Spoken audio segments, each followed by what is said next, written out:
Have you ever wondered how much of the Titanic is left these days? Now, if you haven't been living under a rock, you probably know that it's been over 100 years since the world's most famous ship turned into a wreck. The RMS Titanic, the world's largest sea liner from the beginning of the 1900s, sank during its maiden voyage, just a few days after leaving port. The ship struck an iceberg on April 14, 1912, taking down over 1,500 passengers of more than 2,200 who were on board the liner at that time. As shocking as this may sound, the Titanic took over 3 years to be built and only 3 hours to sink. And if it were today, the ship would have cost over $210 million to be made. It was last seen on the surface of the Atlantic at 2:20 a.m., and for many decades, that was the last time people saw it. It wasn't until 1985 that the whereabouts of the ship were discovered by oceanographer Robert Ballard, and some parts of the Titanic became visible once again. One of the first discoveries made by Ballard's expedition was that the ship was indeed torn in half before sinking. The early exploratory missions to the part of the ocean floor where the Titanic now lies could only see the hull and the deck of the ship. According to Ballard, the main purpose of these missions was to understand how to preserve the ruins from deteriorating. Another goal was to recover the huge number of personal items scattered along the seabed. The explorer later said the view down there was as shocking as it was emotional. In the field of debris around the wreck, the oceanographer discovered plenty of small objects and personal belongings, many of which he brought back to the surface. There were shoes, some fancier than others. There were pieces of clothing that belonged to crew members, and there were huge propellers. If on the surface they gleamed and shined, on the ocean floor they were embedded and devoured by sand. Ballard pointed out that the area where kitchenware was scattered measured more than a mile in length. There were enough plates, pots, and pans to fill up an entire industrial kitchen. For the first time ever, 3D animation footage reveals exciting images.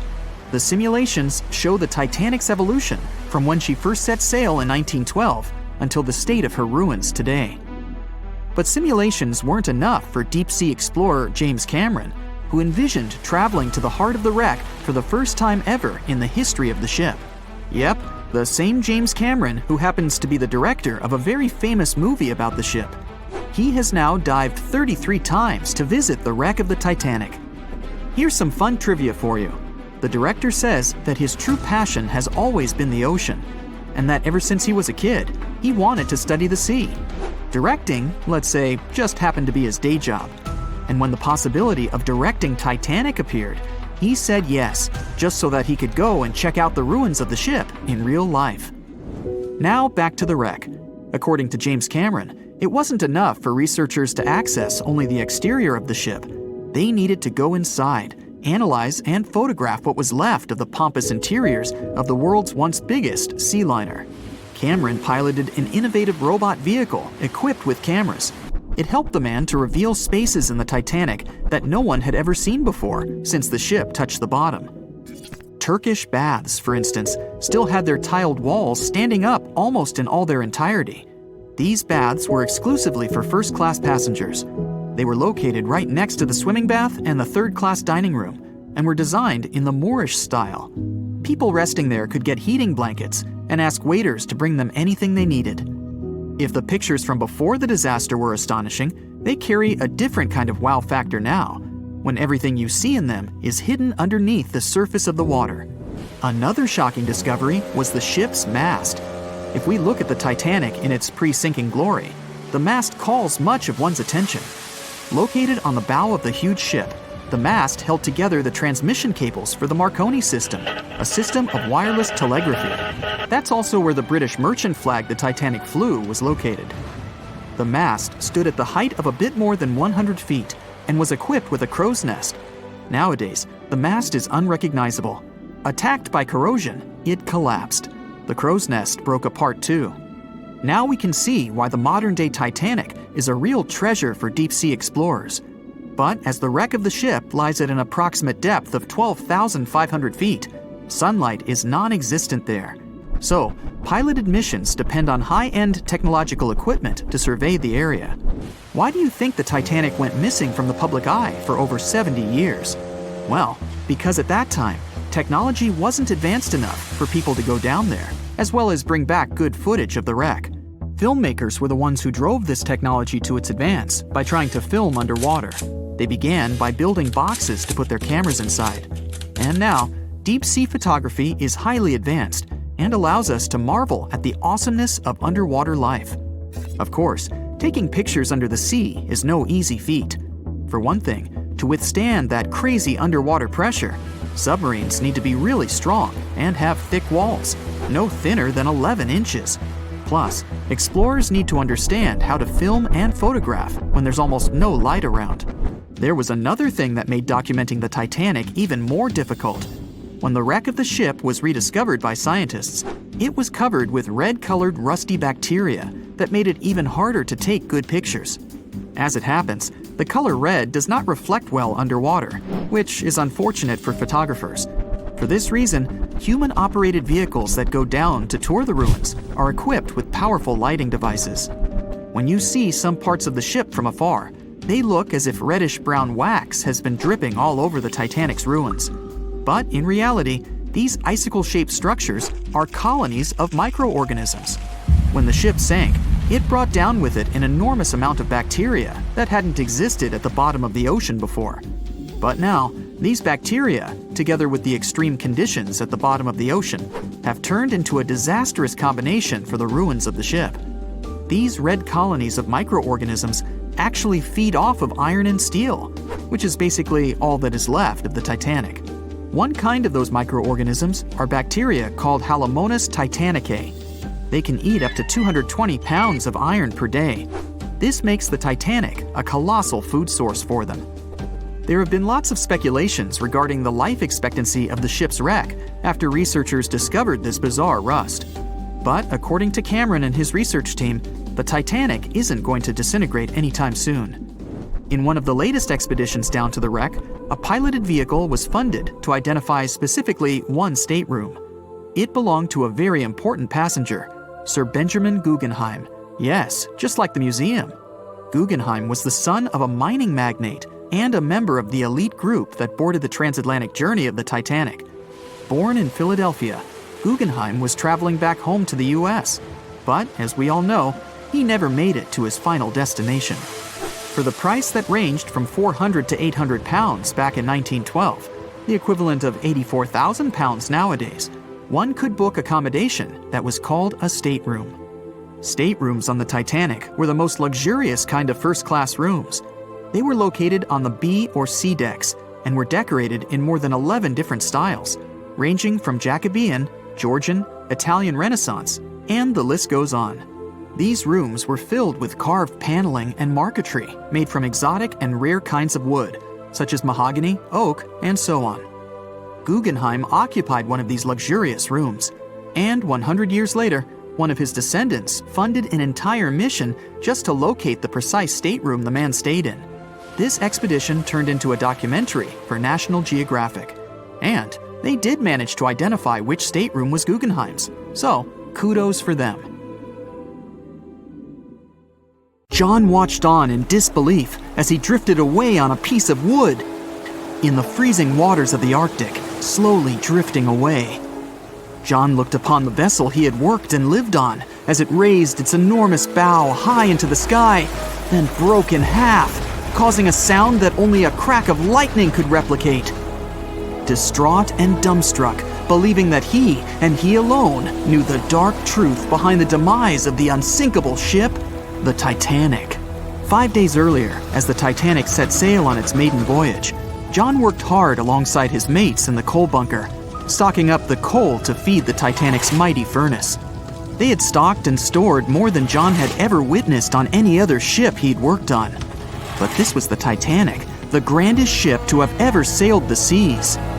On the Titanic, there could never be too much coal. As they left Belfast and pushed toward Southampton, there was a large bang below decks that went unnoticed. The furnace was roaring and the turbines were spinning, pushing the Titanic forward at a quickened pace. The crew cheered as the vessel moved forward, unaware of the loud, concerning noise. Arriving in Southampton, Greg came aboard, amongst hundreds of other passengers. With 13 years at sea, His vast experience included the role as a quartermaster on 6 previous ships.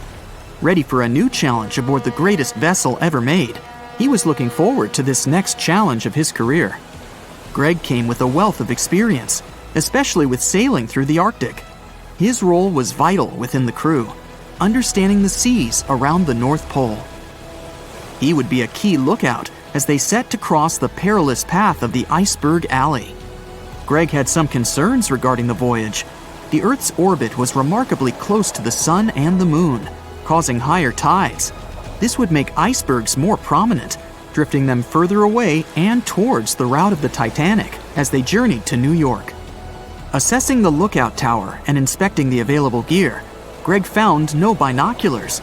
This made him concerned, but the sailors just laughed at Greg. "If the deck is short on ice cubes, we'll be sure to plow right through a berg to resupply." A sailor laughed. Greg didn't share this sentiment. Eager to find out why they had been left short-handed on equipment, since he had such a vital role on the ship, Greg inquired further. Sadly, the officer with the keys to the binocular supply cupboard had been removed from the crew at the last minute. Greg couldn't believe something of this importance had been overlooked. For such a mighty ship with so many people aboard and crossing in a particularly perilous path, this just didn't make sense. But not wanting to be fined for breaking into the ship's property, Greg let it slide, hoping that they wouldn't need the binoculars in the end. Ultimately, if there were icebergs expected, a warning call would be made to the captain, informing of any concerns. Little did Greg know that a warning had been received, notifying of the dangers that awaited. But the telegram didn't provide the required prefix, which would have ensured direct delivery to the captain. So, the critical warning was just overlooked.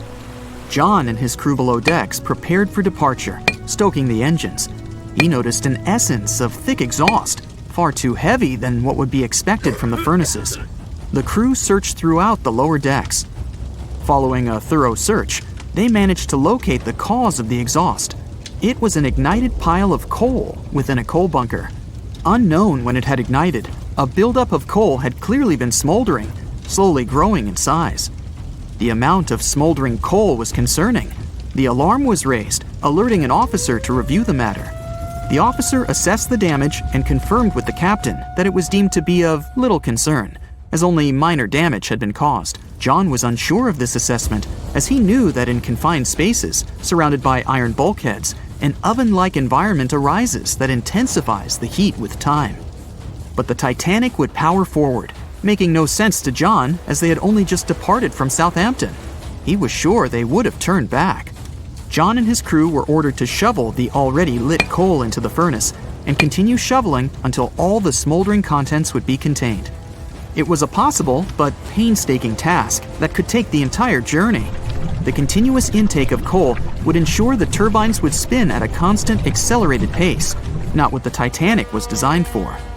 It was meant to be a luxurious passenger liner and not for breaking speed records. However, the crew would find enthusiasm in not only acknowledging the Titanic as unsinkable, but also as the fastest. John and his crew continued to shovel the coal into the furnace for several days. The temperature within the bow was becoming hotter every day. The bulkhead's contained heat was so severe that it became weak at the seams in the iron walls and rivets. "2 more days, lads, just 2 more days!" John was laughing, trying to raise the spirits of his mates as they were working tirelessly. But as they were all laughing, joking, and looking forward to dry land, they unknowingly approached their final destination. The Titanic was speeding through the calm sea. Greg looked ahead, above in the lookout tower, keeping a keen eye out as they were in iceberg territory now.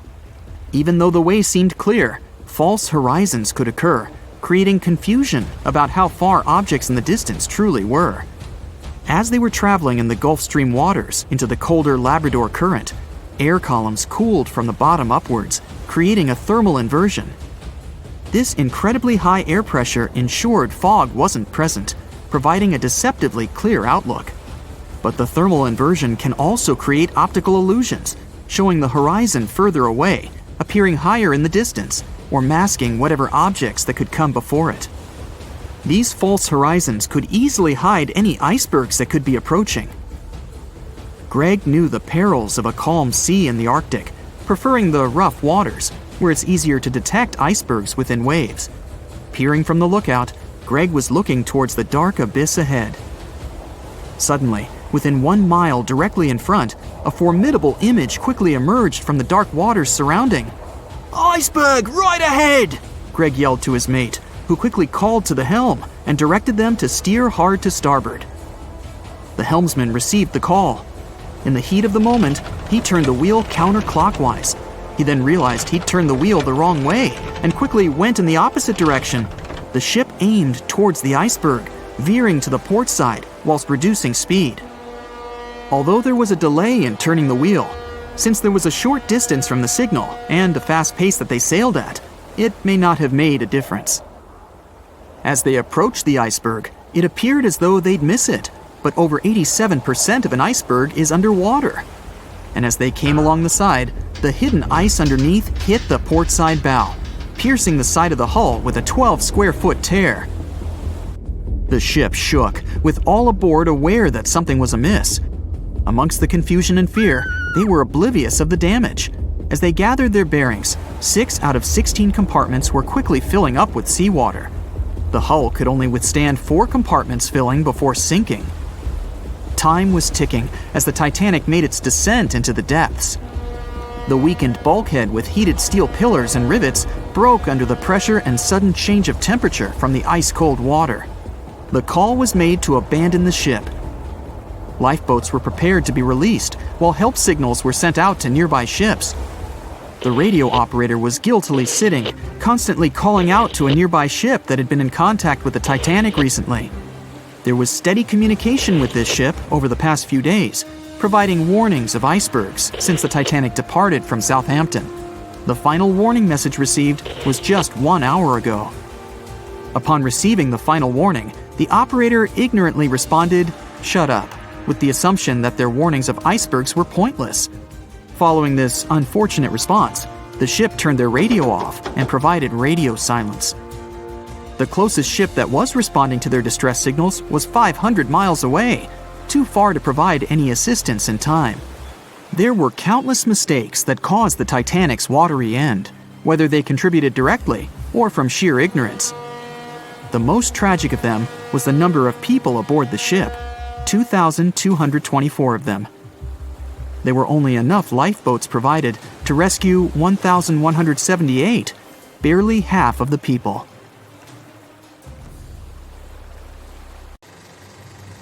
It's April 10th, 1912, a sunny spring day. You're one of the first-class passengers aboard the Titanic, just as the ship is about to depart from Southampton. Imagine everyone's excitement, fresh spring air, the sounds of the sea. You're strolling along the highest deck of the Titanic when you notice several lifeboats. As you start counting the boats, you recall the ship's capacity. It's just over 3,000 people. Wait, but are there enough lifeboats for everyone aboard? Let's look into the numbers. The Titanic could carry a needed total of 64 lifeboats, a number which could have easily helped to save all the passengers on board. Chief designer Alexander Carlisle planned to equip the ship with 48 lifeboats, but the Titanic ended up with a mere 20. The fact that this number of lifeboats wasn't enough for all the passengers was not illegal at the time. This was because the number of lifeboats required was calculated based on the tonnage of a ship, not her passenger capacity. Speaking of the Titanic, this number of boats was chosen for aesthetic reasons, to make the decks look less crowded to the ship's elite and high-class passengers. After the final decision on the lifeboats was taken, Carlisle quit his job. Passengers' strolls on the Titanic's decks were pleasing to the eye, but were they worth it in the end? In 2012, a century after the wreck, new documents related to the scandalous lack of lifeboats were uncovered. It appears that a safety inspector named Maurice Clark proposed the addition of at least 10 more lifeboats, 5 hours before the ship was supposed to set sail. But since the ship's owners clearly wanted to leave on time, his plea was overlooked. He was also warned that unless he kept this secret, he would be fired. In retrospect, had the owners followed his advice, an estimated 700 more people might have survived that night. The 20 lifeboats you counted, those that actually made it on board, could have carried only a third of the passengers, even at their full capacity. But tragically, some of them were launched with as few as 12 people when they could have easily saved up to 65 people each. To add to the disaster, the Titanic's crew members were not properly trained on using the lifeboat launching equipment. That's why the boats were launched slowly, improperly, and sometimes without the right supervision. Out of the 20 lifeboats, only 18 were set afloat correctly. Also, passengers were not informed about safety measures. A lifeboat drill should have taken place on the 14th of April, but the captain eventually canceled the event. One of the many myths surrounding the Titanic and its catastrophic ending is also related to the lack of the necessary number of lifeboats. There was no maritime law at the time that said women and children should get into lifeboats first, but it was a universally accepted custom in such types of situations as a shipwreck. Shortly after the Titanic had sunk in the icy Atlantic waters, rumors started to spread. It was said that some desperate men had resorted to dressing up as women in those final moments before midnight on April 14, 1912. They wanted to get a spot on the lifeboats and have a chance to save their lives. At the same time, there's little to no evidence that any of the male passengers of the Titanic had actually done this. In any case, what happened to those 20 lifeboats that were on board the Titanic after the ship hit the iceberg? What we do know is that all these boats were launched between 12:40 a.m. and 2:15 a.m. with a total of 718 people on board. By the time they were rescued by the RMS Carpathia at about 4 a.m. the same day, only 705 people had remained alive. It took the crew of the RMS Carpathia more than 4 hours and 30 minutes to pick up all the passengers and 13 of the lifeboats. This was as many as the rescue ship was allowed to carry. The rest of the now empty lifeboats were left adrift at sea. Those salvaged were later given back to the White Star Line, the British shipping company which operated the Titanic. Strangely, after being returned, they appeared to have vanished from official records. The last image ever taken of the 13 surviving lifeboats was of them getting unloaded in the New York harbor. Sadly and ironically, that's where the Titanic was supposed to be on April 18, 1912. The lifeboats were then rid of their Titanic nameplates or any other markings that could have linked them to the ship. Some sources claim that the boats were eventually destroyed. But was this actually the truth? The fate of one particular lifeboat has been the source of much debate. Collapsible Boat A, the last one to leave the ship, was retrieved by the RMS Oceanic a month after the crash. At that time, it was a shocking 200 miles away from the spot where the Titanic had sunk. Also, in the boat, there was a wedding band engraved with the words "Edward to Gerda," a sad omen to a couple that were lost at sea after managing to escape the sinking Titanic. Later identified as Edward and Gerda Lindell, the couple was traveling from Sweden to the U.S. to relocate. Some accounts claimed that Mr. Lindell did, in fact, make it to Collapsible Boat A, but his wife wasn't as lucky. Neither were ever seen again, and the wedding band was eventually sent to Gerda's father. The recovery of Collapsible Boat A was recorded in both photographs taken by the crew on board the RMS Oceanic and by a detailed handwritten account of a fellow passenger. They claimed that the lifeboat had looked more like a piece of wood carried by the waves than an actual boat. The first lifeboat to depart from the Titanic was Lifeboat number 7. It was dubbed the Millionaire Lifeboat. It's rumored that the 12 passengers on board might have bribed the crew to row away to safety instead of allowing others to jump in.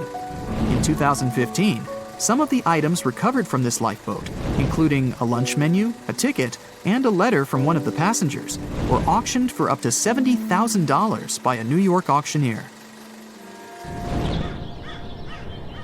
Soon after the Titanic catastrophe, it became mandatory for all ships to be equipped with enough lifeboats to carry all the passengers and crew. It's more likely that the Titanic lifeboats, being relatively new equipment at the time, were refitted to be used on other ships, such as the RMS Olympic, which was the Titanic's older sister. Some of them may have been sold off to private collections, or even left to rot. After all, they were seen as a source of bad luck, and most people were unwilling to use them again on other ships. Unfortunately, all the information about their whereabouts is hard to confirm now. No official statement from the owners of the lifeboats was ever given after their rescue. But although nothing appears to have remained of the original lifeboats, Some full-sized replicas exist on display in museums in Falmouth, England, and Belfast, Northern Ireland. One of the few surviving White Star Line lifeboats did not, in fact, belong to the Titanic, but it did have a striking connection to the cursed ship. This boat is the restored Lifeboat 6 from the RMS Oceanic, which helped to recover Titanic's collapsible Lifeboat C. It was said to be owned by a private collector, but similar to the Titanic's lifeboats, we don't know anything about its location today. As for the nameplates and other identification marks of the lifeboats, the White Star Line seems to have kept them. Because some of these items were later auctioned and sold to interested collectors, even Rick Springfield supposedly got hold of one of the nameplates. One particular nameplate was already missing by the time the White Star Line employees had reached the lifeboats. It was the nameplate of Lifeboat Number 8, which had been taken by a sailor named Thomas Jones. He later gifted it to another Titanic survivor, the Countess of Rothes, along with a letter acknowledging the bond they formed on the night of the shipwreck. You can find other similar items on display in different museums, such as Larne Museum and Arts Centre in Northern Ireland, or Worcester City Art Gallery and Museum. To be fair, some experts claim that even if there had been more lifeboats on board the Titanic, there simply might not have been enough time to launch them all. That's how severe the impact was. Many researchers say that everything was happening so rapidly after the ship had hit the iceberg that it's astonishing that so many passengers managed to survive.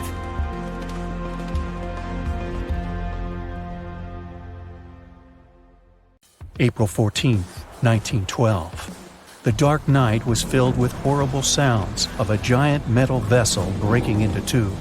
The largest ship of that time collided with an iceberg that was on its way. The Titanic, one of the biggest stories of the 20th century that people still talk about. The starboard side of the giant vessel brushed up against the iceberg. It was 11:40 p.m. when things started going wrong. This iceberg caused enough damage for at least 5 watertight compartments in the hull to start filling with water. The crew immediately began a brief investigation to see if they could do anything and fix things. They had no one to rely on, all alone in the darkness of the cold night, far away from the land. The North Atlantic Ocean, around 400 miles south of Newfoundland, Canada. They needed time to figure out how to bring people to safety. They had some time, true, but not enough. If you watched the movie, you know the ship didn't plunge immediately after the icy doom had happened. The whole process lasted a good 2 hours and 40 minutes. But the situation was hard. There were 2,200 people to take care of, including crew and passengers, and things happening on the ship were chaotic. The chief designer, Thomas Andrews, soon realized they wouldn't be able to stay afloat. By midnight, the entire crew had begun preparing the lifeboats for launch. They had 20 boats with space for only 1,178 people, which was just a bit more than 50% of the people on board. The order was to get women and children to safety first. Crewmen were there to row and guide the boats. The scene over the next 2 hours gradually started escalating. The crew members had a task to wake up passengers and warn them something bad was happening. They wanted to place them into a fleet of lifeboats as soon as possible. At 12:15 a.m., some crew members sent out a distress signal.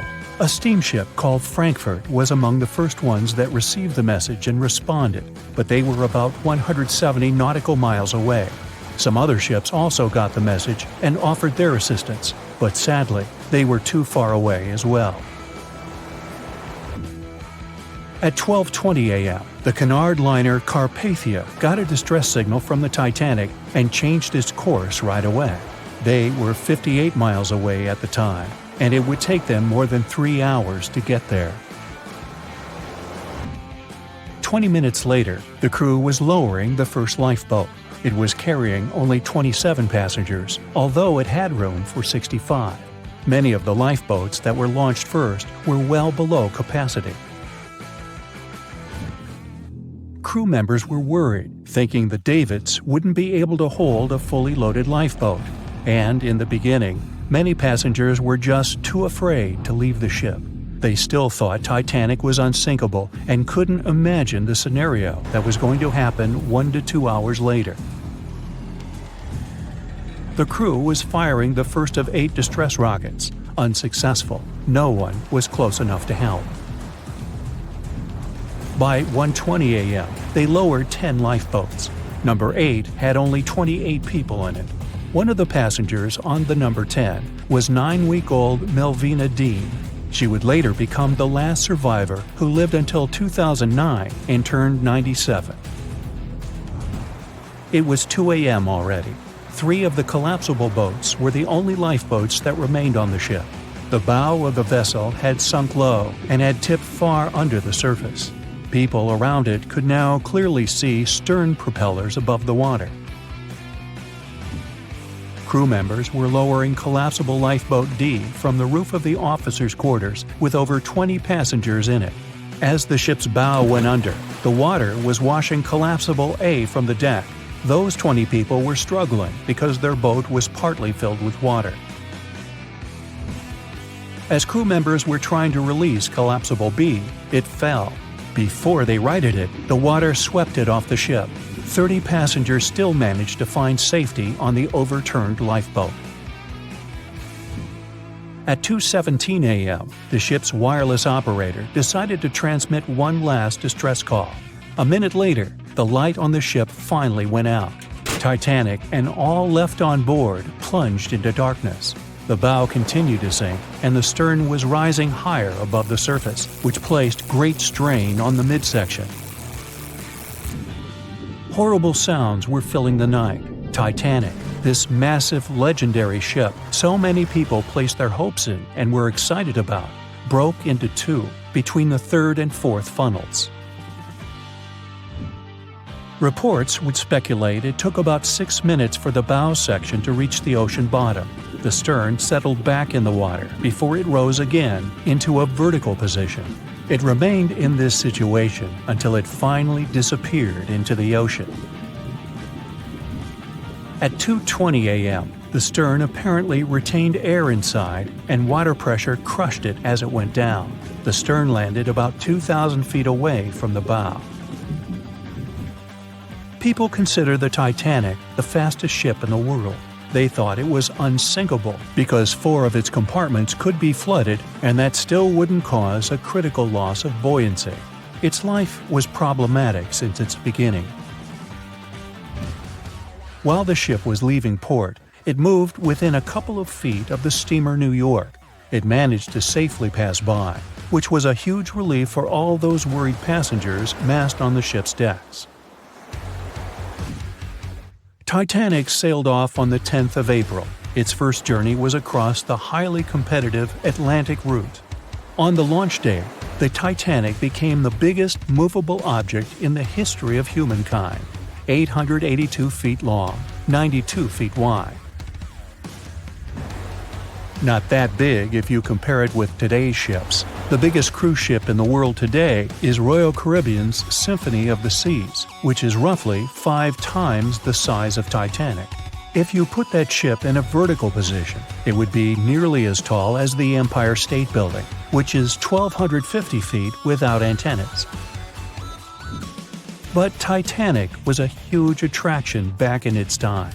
At one moment of their journey, they stopped in France, after which they made another stop in Ireland. Once the final passengers boarded, the massive ship set out at full speed for their final destination, New York City. 4 days after the beginning of its journey, Titanic failed to divert its course from a huge iceberg, the story we all know about.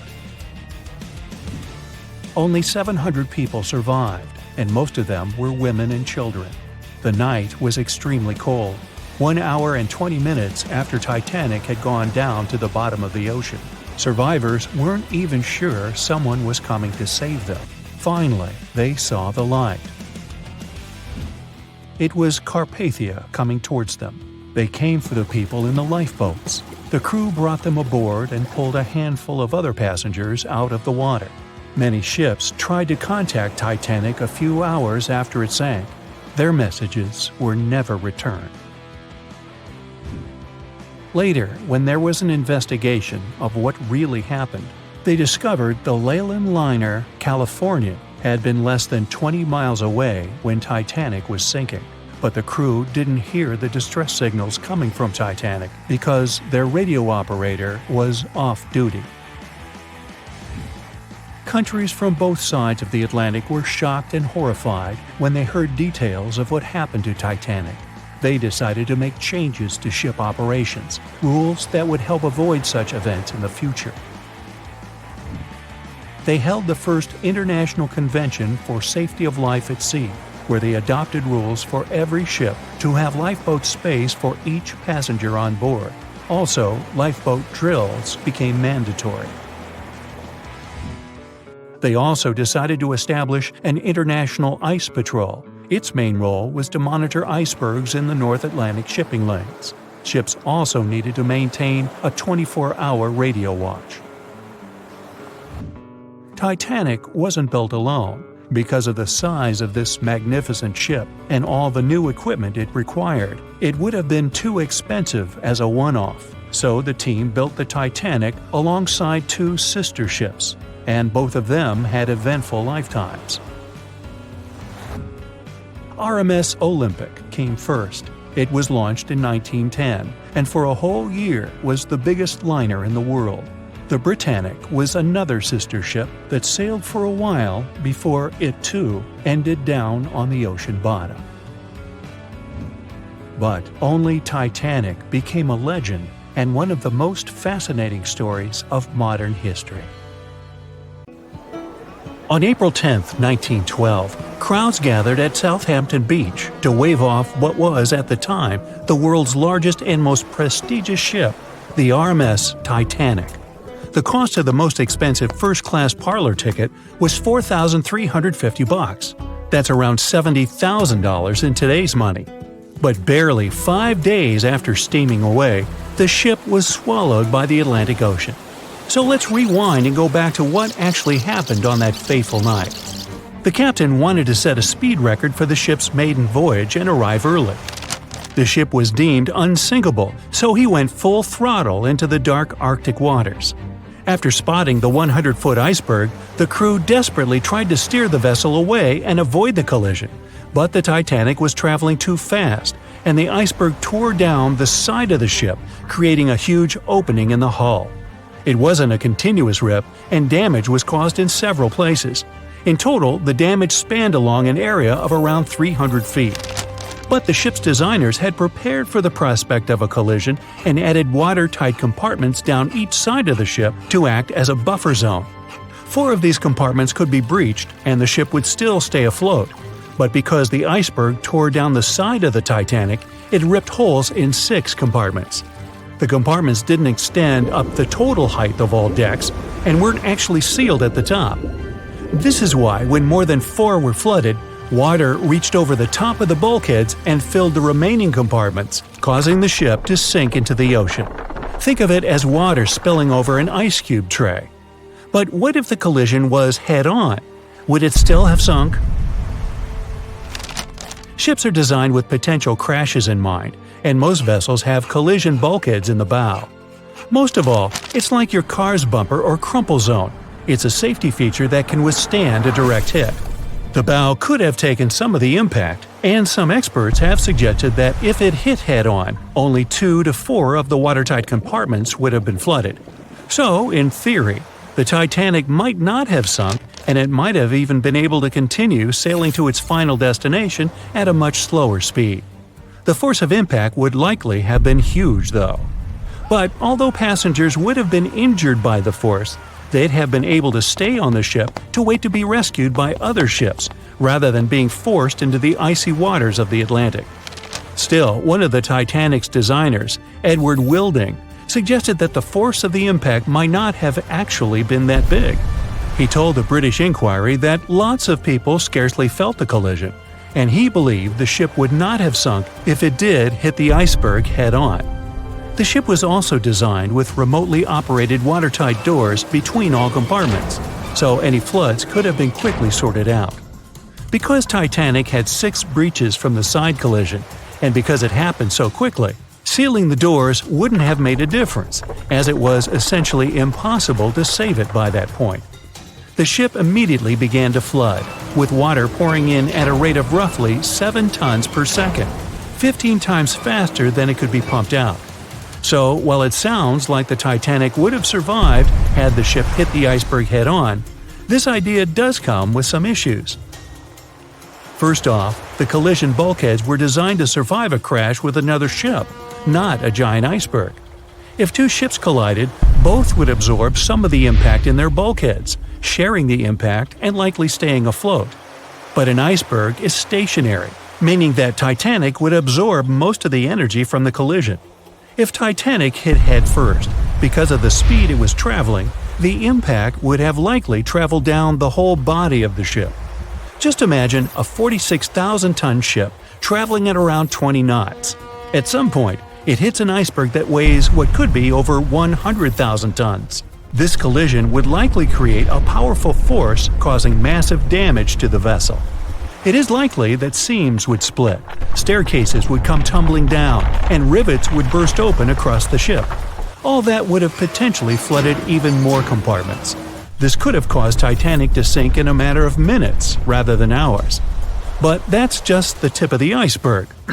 As we all know, the biggest part of it is hidden underwater.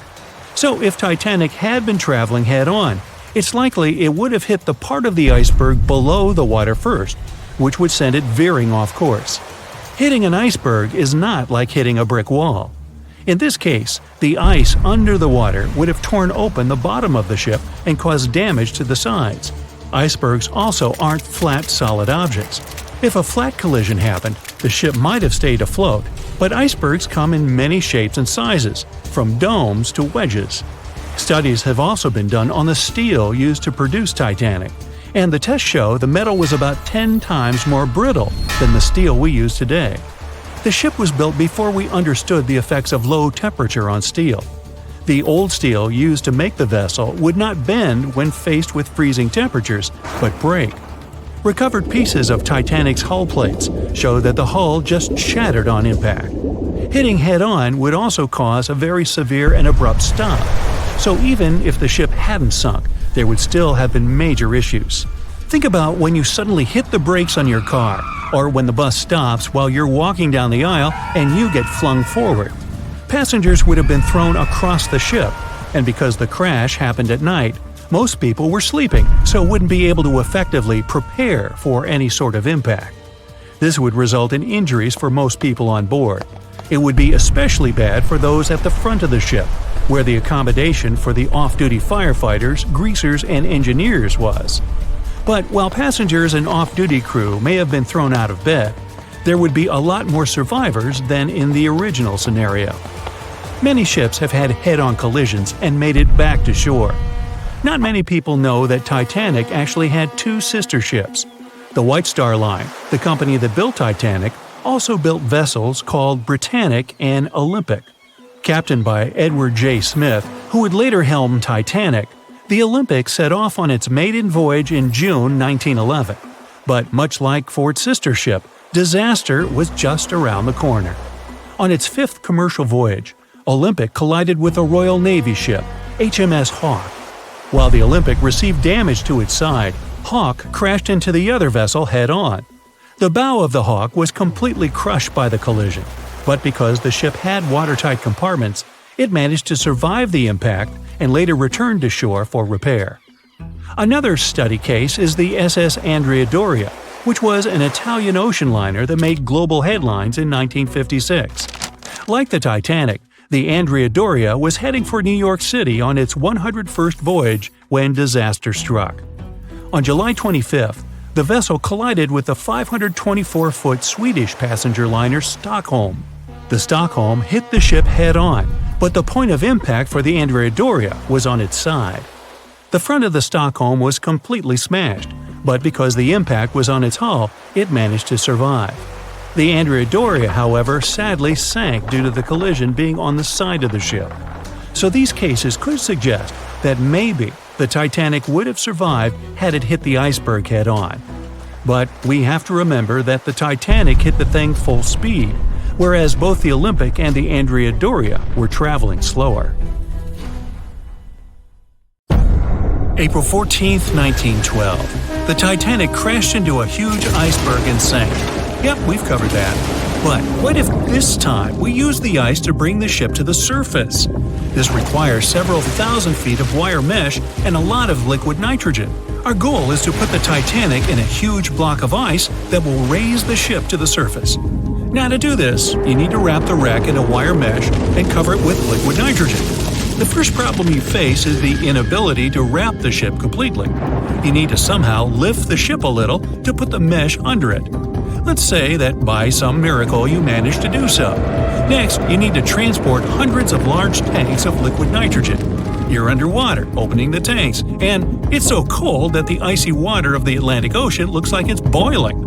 The nitrogen just sizzles, dissipates, and certainly doesn't create a block of ice around the mesh.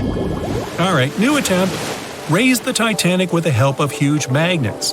For this, you need a large cruiser and some powerful magnets. You attach thick cables to the magnets and lower them to the bottom. Bright projectors illuminate the black ocean depths. Parts of the wreck are visible. The magnets descend lower and cling to the iron hull of the ship. The cruiser pulls the cables and magnets up. Some of them detach from the Titanic as the iron surface is covered with reefs and corals. Some parts of the wreck break away from the ship and rise. The power of the cruiser is not enough. One of the cables is torn. Not only the weight of the individual parts of the Titanic, but also the colossal water pressure interferes with the operation. The sunken ship can't be raised completely, only its small parts. In reality, there has already been an attempt to raise the Titanic in parts. The $5 million operation failed. Nylon slings were attached to a large part of the wreck. The other ends of the slings were connected to the diesel engines. For the entire operation, they used a mini submarine. A piece of the Titanic weighing 21 tons was pulled up, but one of the slings broke because of the strong water pressure. Then, one by one, the other cables began to snap, and a huge piece fell back to the seafloor. By this time, all the participants of the rescue operation had run out of food supplies, and it was far from the nearest shore, so they decided not to make a second attempt. A book was written and a movie was made about how the Titanic was lifted with compressed air. In reality, no one even attempted this operation. To do this, you'd need several hundred large cylinders of compressed air. At first, you install them inside the Titanic's hull and wait for them to pull the ship to the surface. As soon as you lower the cylinders under the water, they immediately float upwards. This greatly complicates the operation. You need to fasten the cylinders with cables and pull them down to the bottom using a powerful submarine, or better yet, several of them. Because of the high pressure, the cylinders might burst. In this case, the blast wave would hit other cylinders and provoke a catastrophe. Too expensive and unsafe. The most expensive and complex plan to raise the Titanic is probably the one where scientists somehow extract hydrogen and oxygen from the ocean water. Then, these extracted elements must fill special containers. Those containers are attached to the ship, and the Titanic would rise to the surface. Even if you extract oxygen and hydrogen from millions of tons of water, the rest of the ocean water will replace it. A machine that will be capable of such filtering should cost billions of dollars. Or you can come up with a chemical element that will use a chain reaction to purify all the water. In this case, the entire world ocean will be left without vital oxygen. Someone once suggested blowing up the Titanic. You'd need to lower several boxes of dynamite to the ocean floor. The boxes must be completely sealed to prevent the dynamite from getting wet. Next, you need to run several miles of wire conducting an electrical current to them. Once all this is done, you sail to a safe distance. Now, you're going to press the button to pass the current through the wire and activate the dynamite. 3, 2, 1, stop! Why would you do this? Even if it works, the wreckage of the Titanic will be scattered in all directions on the seabed. It will be impossible to lift the Titanic from the ocean. Imagine a huge hook that can fetch the Titanic and lift it from the bottom like a fish. This hook must be huge to pick up a sunken ship. Let's say you created it. Next, you're on a huge cruiser, sailing up to the crash site and lowering the hook down like an anchor. It falls right on the Titanic but doesn't cling to it. you need special equipment to attach a bus-sized hook to the Titanic. It would include a huge submarine with mechanical arms. To build such a device and make it work under enormous pressure is already next to impossible. But let's say you finally managed to hook the Titanic. It's then you realize the cruiser doesn't have enough power to lift the ship, weighing more than 50 tons, and the hook that adds about 10 tons more. To complete your task, you'll need a few more cruisers and a few extra $1 million.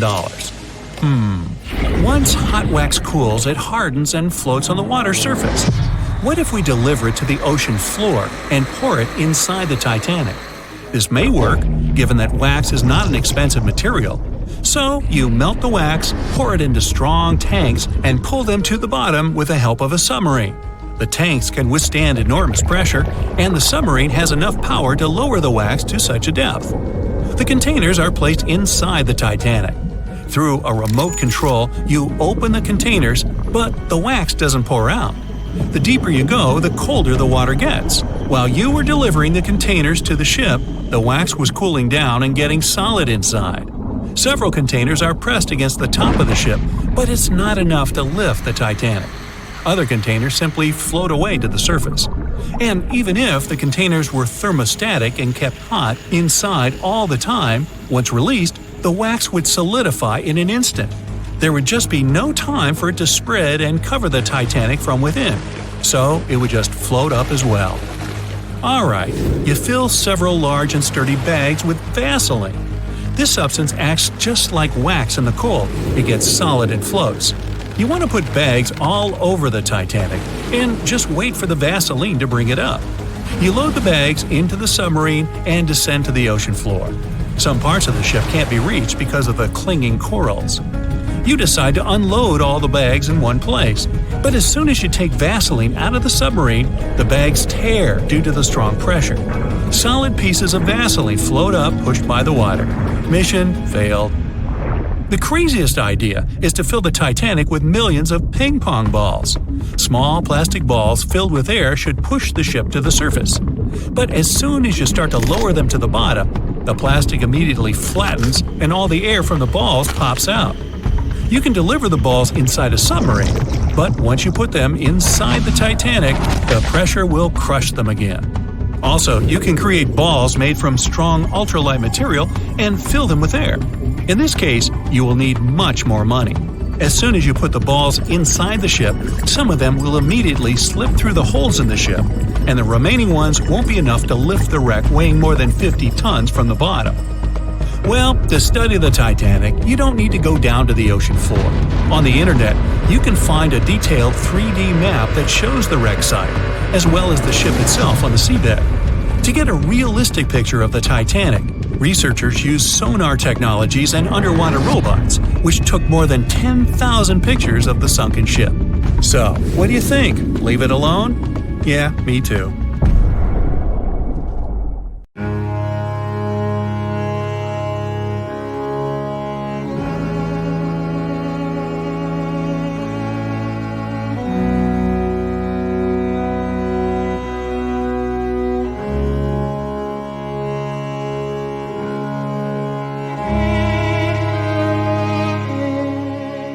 Together for many years. Where you go, I go. These were the words Ida Strauss said to her husband. One of the richest women on the Titanic didn't end up in a lifeboat. Ida chose to stay behind with her beloved Isidore. Moments earlier, she gave her maid a precious gift that probably saved her life. Isidore and Ida Strauss were both born in Germany and emigrated to the United States as kids. They met in New York and got married 5 years later. The couple had 7 children, but luckily, none of them were on the Titanic. Isidore worked for his father's shop in his late teens. Then, he started a china and porcelain business with his brother that grew into the glassware department at Macy's. Eventually, the brothers took over the entire department store and became multi-millionaires. Isidore and Ida were well known in New York for their wealth, charity, and their incredible love and devotion to each other. Whenever Isidore went on a business trip around the States or to Europe, his wife would go with him. When she couldn't, They'd write long letters to each other every day. The couple visited their native Germany every now and again, too. In 1912, they escaped the bone-chilling New York winter and headed for Europe. By that time, they'd already been married for 40 years. They mostly spent time in sunny southern France and also stopped by Isidore's hometown. In early April, it was time for them to sail back home to New York. They normally traveled on one of those huge German liners they had back then. This time, though, everyone was talking about the new luxury liner, the RMS Titanic. They couldn't resist it and immediately bought up some sweet first-class tickets. On April 10th, they boarded the newest ship of the White Star Line. This was going to be great. Ida and Isidore scored one of the 39 private suites at the top of the ship. The tickets cost around $100,000 in today's money. Some of the richest people in the world were staying next to them. The Strausses spent their evenings dining in front of a live orchestra in a hall filled with fancy furniture and expensive wooden paneling. They played chess and backgammon, visited the gym, the swimming pool, even checked out the on-deck squash courts. The luxury didn't last long, though. On the night of April 14th, the ship had its run-in with the most famous iceberg in history. It felt like a slight tremor, a little rumble, that's it. Nobody realized they were in any kind of danger. Passengers even started throwing snowballs made from the chunks of ice that had fallen on the deck. The ship officers told everyone they'd be fine. Moments later, Captain Edward Smith announced it was time to put those life jackets on and get into the lifeboats. All 20 of them were stored on the upper deck. They could have had more, but the ship's designers thought it would make the deck look too messy. There was actually a lifeboat drill scheduled for that day, but instead, they had the real thing. Pretty much only first-class passengers were going to be getting on those lifeboats. The Strausses left their private suite and waited for instructions from the crew. A lot of them were still confident. They told the passengers not to lose their passes. They'd need them when everyone got back on board. That was never going to happen. The ship was going under. The crew announced that women and children would board first. The Strausses were standing next to Lifeboat 8.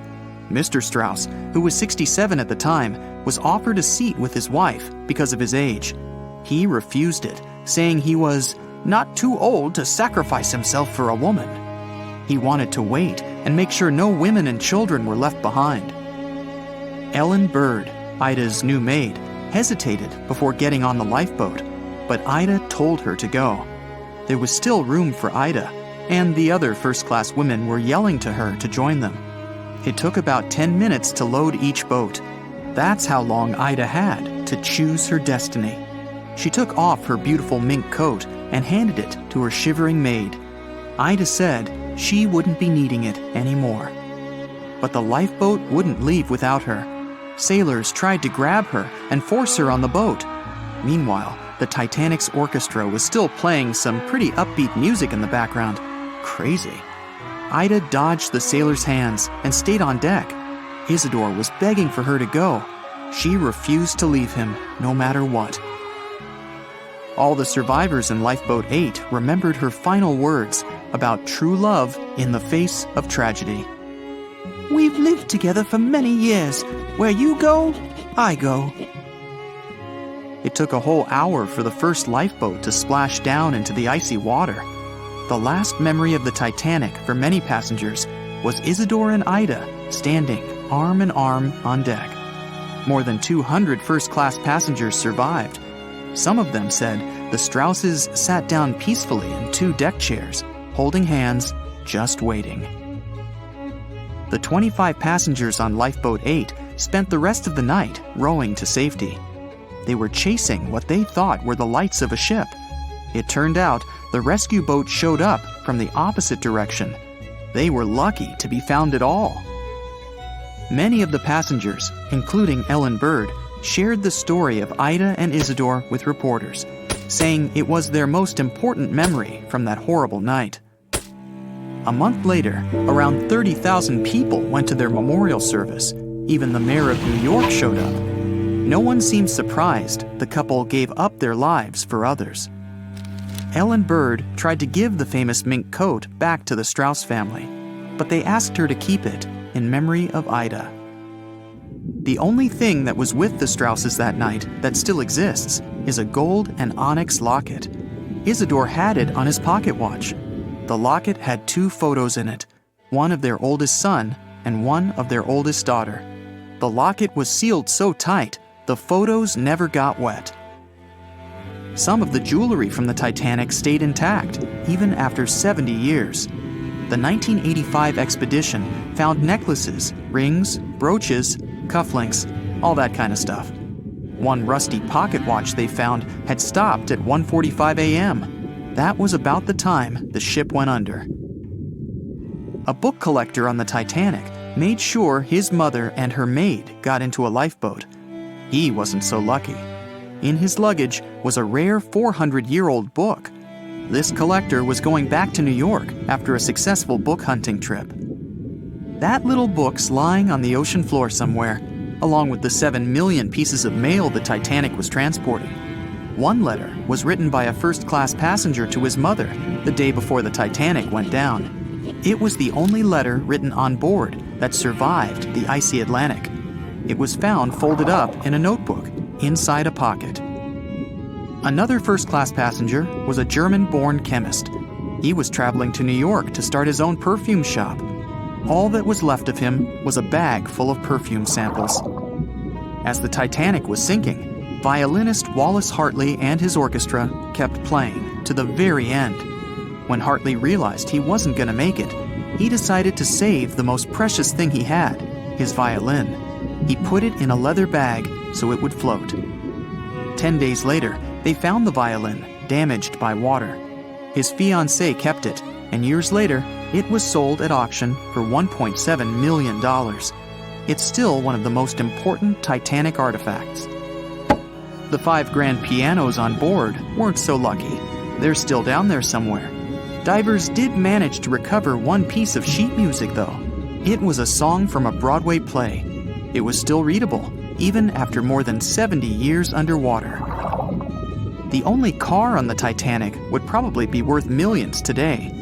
The Renault CB Coupe belonged to a first-class passenger, William Carter. Obviously, it didn't survive. Carter and his family did survive that horrible night and even submitted a $5,000 insurance claim on the car. Well, it was brand new and all.